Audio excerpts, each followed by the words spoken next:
Welcome back to Portland Meadows Racing Live. Track handicapper Matt Jukic looking at the pick fours, of course plural, two pick fours on this Wednesday, August 15th evening. Of course, does kick off that City of Roses sprint claiming series as well. But let's start in the first race. In the first of the two 14% pick fours on this Wednesday night card, we do have a couple numbers on this one. We're going to try the two Northern Snow Dancer on her return to the racetrack. Very impressive in her debut. Took on a mile and stakes competition in her next. Probably not too which she liked too much. She is now 4. I think she's now progressed over the winter. A return back to that first race would make her plenty tough. Another one you want to try is the 4 Sunshine and Sagebrush. Another one we haven't seen since December. There might be a couple others with some recent racing experience who might have a fitness edge, but if she was up like she did off the bench last time in November after a year layoff, very, very impressive win, winning off by 7.5 lengths. Don't normally like to take horses who have been off such a long time against horses who've been racing recently, but both of these ones have run so well off the bench, I think they can overcome it today.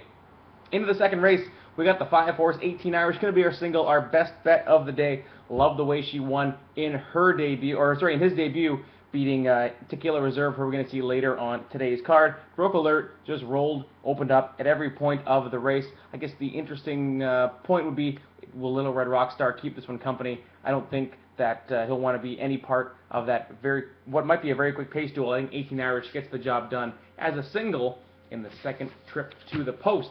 Into the third race, we're going to cover 3 horses in here, the 1, the 3, and the 5. The 1, Tiz I Is, down on the inside, going to get back to 6 furlongs, where he's a 3-time winner of his 16 starts. You can see most of his victories have come at this distance, kind of an even stock and pounce runner, hoping that the paces fall apart. So we're going to cover a couple. The 3, Moe's Flashy Date, very, very fast, as you can see by that last one.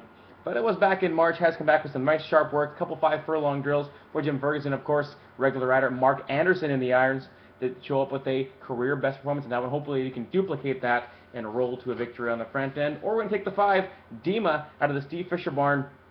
Tough beat last out at 2 to 5, very, very short odds.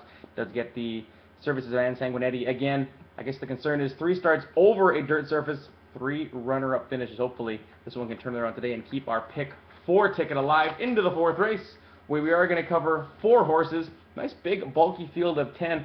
Let's start down the rail with the 1, Ladies Cow Pony. Always there, but does he want to win? That's going to be the big question. 7 trips to the post, 5-time runner-up with a 3rd place finish. Always there or thereabouts, but does he want to get the job done? You've got to cover him just in case. The 3, Mr. Ready, I think he can move forward in that 2nd trip to the post. Not a bad effort.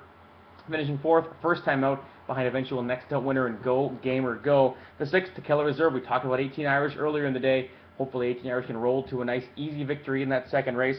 Make this one look a whole lot better. I guess the big problem with this one is, always likes to find trouble away from the gate. You can see bump start in 4 of his 5 races. Let's go all the way to the outside, and a first-timer, Carson's Clone, with the apprentice Mary Rozak there. Does get on the Lazex program, does get in light, has some nice 3 furlong works, breaking from the gate, might have some speed to clear the field early in that one. So that's the recap, the first pick 4 on this Wednesday evening, 2 and 4 with 5, with 1, 3, and 5, with 1, 3, 6, and 10, 24 bucks, 14% pick 4. That's the first one. Let's skip over to the 6th race of this 9-race card. We're actually going to miss the first leg of the City of Roses claiming series, but we do catch the next 2 legs. Gia Comina down on the inside, looks like a pretty good play in the first. I'm sure there'll be a few in here trying to snatch this gal up for the price tag of 2,500 bucks, as of course they do go up next time out. 3-time winner from 6 starts the distance, 2 other runner-up finishes. Looks like the one off 2 very good races that they're going to have to come and beat. If they do beat her, it might be the 5, a little bit famous, of course.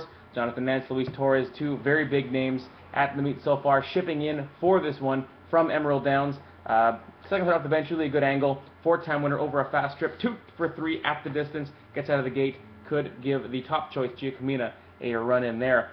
7th race, we're going to cover 3 horses, the 1, the 4, and the 7. Did like the way Bee's Orchid ran last out, beating next out winner Sweet Pleasure, who she gets to see again today. 10 times in the money from 12 starts going this far. I know you don't get paid for that 2nd and 3rd on the pick 4 ticket, but we're hoping that it's going to be another one of those wins in here for Bee's Orchid, of course, getting in light. The 4, Chasing Demons. I guess the concern with this gal is 10 times to the post so far this season. No wins, couple runners up, but Hopefully the hot rider Sanguinetti can turn this around. She's hitting at 40% right now. Might just have that magic touch. I guess the one they're going to have to come and beat is the 7, Lafayette Star. 4 for 4 at the distance, 6 for 8 at Portland Meadows. That 6 for 8 wins at Portland Meadows. She loves the local surroundings, and she'll love getting back here. Definitely the one they're going to have to come and beat, just based off those numbers alone. Has been taking on some tougher competition at Emerald Downs. I think they've been waiting for this spot, and she is the one to top in the 7th, off to the 8th race.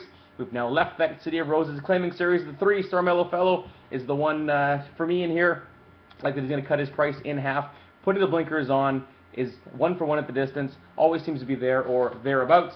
The 5, Silver, or sorry, the 6, Silver, is another one. I guess the problem with him is does like to lose ground in the lane. Hopefully he can hang on back to the level where he last won powerfully by 5.5 lengths. Off to the last, but for still alive, we got the 1 and the 5 color covered. Elegant 1 and Artemisia.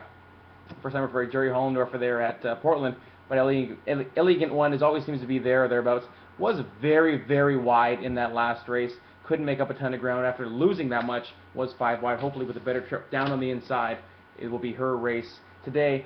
Of course, Jerry Hollendorfer shipping horses up here. Very dangerous. You can see at similar levels, it's kind of been one pace, leaving a little bit too much work to be done. Has some experience in the dirt, but you want to have a look at the 5, Artemisia. So again, that's 1 and 5 with 1, 4, and 7 with the 3 and the 6 in that late 14% for August 15th. That City of Roses claiming series. Let's get lucky.